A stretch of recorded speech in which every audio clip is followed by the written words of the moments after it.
Arestado ang isang mag-ama sa Naga City na nagpanggap umanong mga dentista. Isinumbong sila na isa nilang pasyente, imbis na gumanda ang ngipin ng pasyente, na-impeksyon pa raw ito. Makibalita tayo kay Chari sa pagtalunan ng GMA Bicol.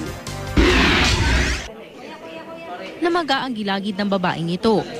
Kwento niya, nagpaayos siya ng sirang ngipin sa JR Laboratory sa Naga City.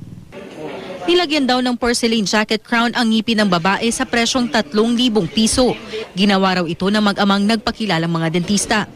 Maayos naman daw ang proseso, pero makalipas ng ilang araw, nakaranas ng matinding sakit ng ngipin ng babae. Hanggang sa malaman niyang plastic pala at hindi porselana ang nilagay sa ngipin niya. Isinumbong ito ng babae sa mga otoridad. Napag-alamang walang lisensya ang mag-amang nagpakilalang mga dentista na sina Jovencio at Ralph Arcilla. So, niya, decidido ka naman ng kaso? Ayo.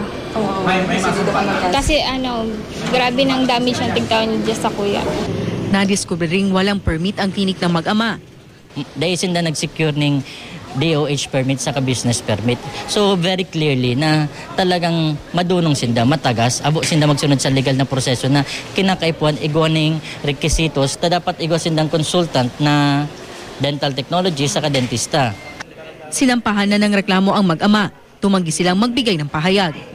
Chari sa pagtalunan, nagbabalita, Pilipinas.